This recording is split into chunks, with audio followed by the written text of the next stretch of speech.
The Parker River National Wildlife Refuge is one of the premier bird, plant, and wildlife sanctuaries in the country. Its location on Plum Island, an 8-mile stretch of land just off the Massachusetts coast, lies right in the middle of the busy Atlantic Flyway, where more than 300 species of birds migrate annually. The island's abundance of wetland habitats, from salt marshes and bogs to mudflats, creeks, and beaches, support a rich diversity of wildlife and delicate ecosystems.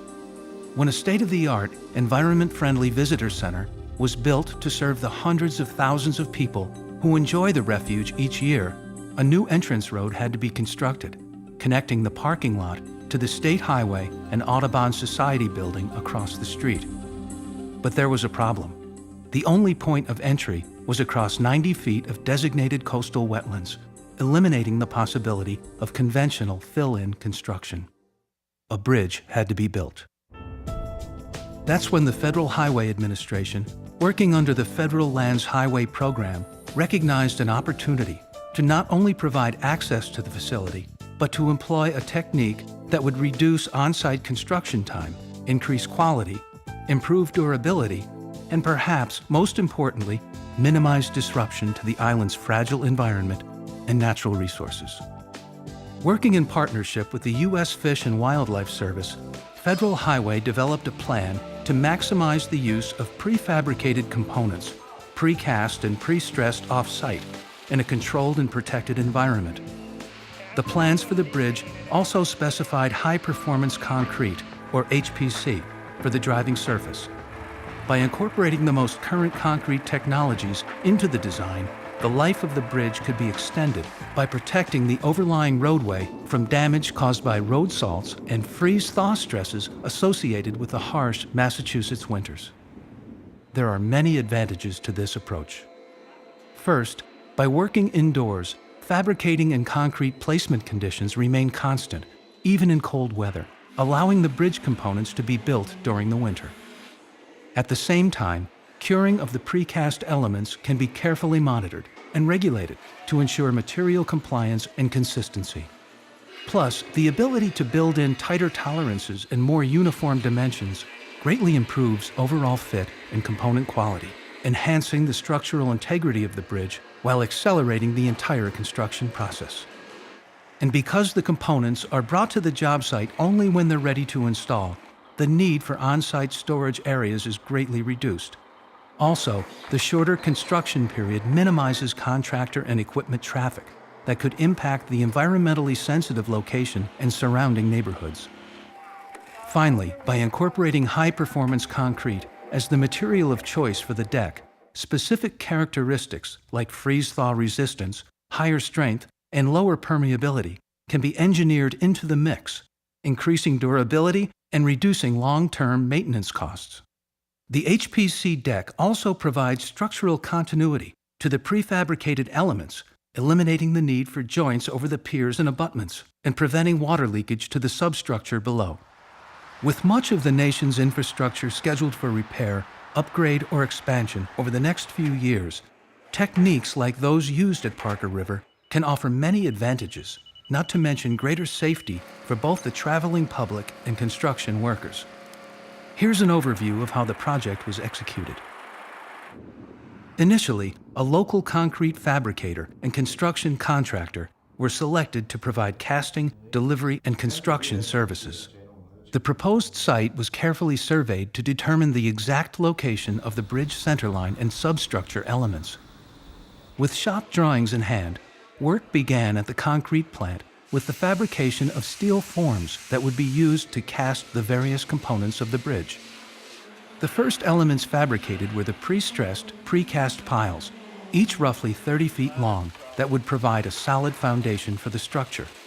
All work was done indoors under optimum conditions, using a standard 5,000 psi concrete mix.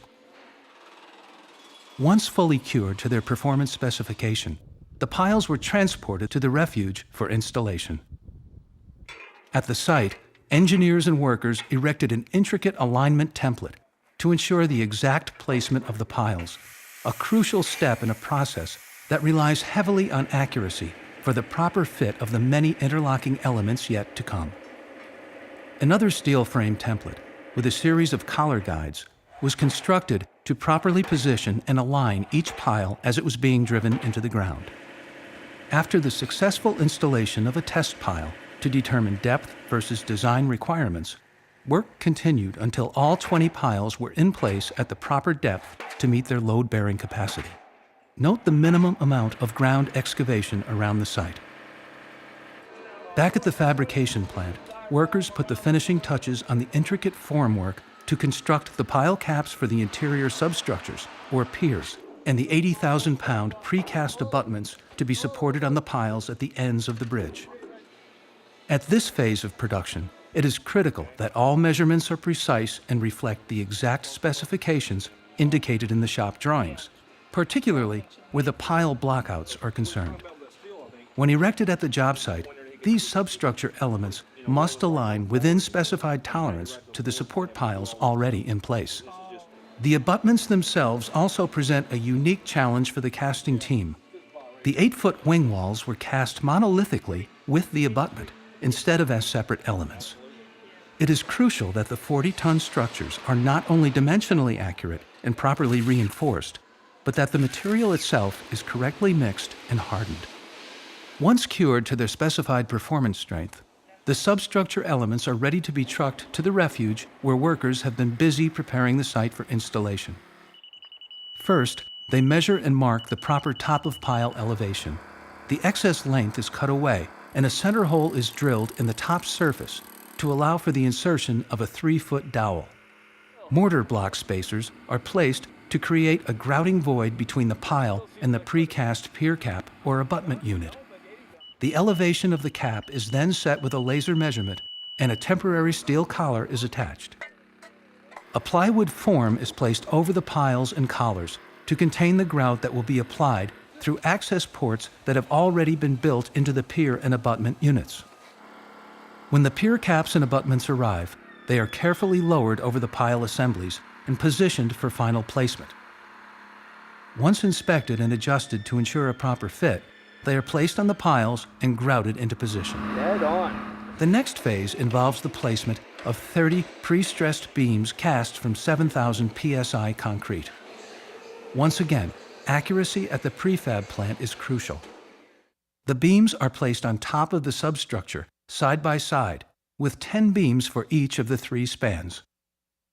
In the middle of each span, a tie rod is threaded transversely through precast holes and stressed with hydraulic jacks to squeeze the beams together so that they perform collectively as one unit. In preparation for the pour, a waterproof membrane strip is placed on top of the longitudinal joints, between the beams as an added measure of protection, minimizing the opportunity for water to intrude into the joints. To reinforce the deck surface, a layer of continuous steel reinforcing bars is assembled over the beams and positioned at about mid-depth of the slab. The beams are ready to receive the continuous cast-in-place deck surface, eliminating the need for joints in the deck. As the first truck of concrete arrives, the HPC material is tested for proper temperature, slump, and air content. Once confirmed that all conditions are right, the deck is poured progressively, a few feet at a time. Note the PVC blockouts along the edges to allow the railings to be attached directly to the underlying beams later. As each new load of concrete arrives, the contents are tested to verify material consistency and compliance. With the pour nearing completion, workers apply the required surface finish and introduce a steady mist of water to prevent shrinkage cracks from forming. The deck is then covered and kept moist during the curing period to ensure that the concrete achieves its required strength and durability. When the deck is hardened to a sufficient degree, the crew returns to attach the scupper blocks, posts, and glue-laminated railings that have also been prefabricated off-site. In this case, timber has been selected as the material of choice to reflect the natural, rustic appeal of the refuge. The completed bridge has allowed visitors and their families unprecedented ease of access to the facility and the many wonders of the Parker River Wildlife Refuge. It also represents a promising solution to the many construction challenges that lie ahead, as our infrastructure requires more and more maintenance, replacement, and expansion.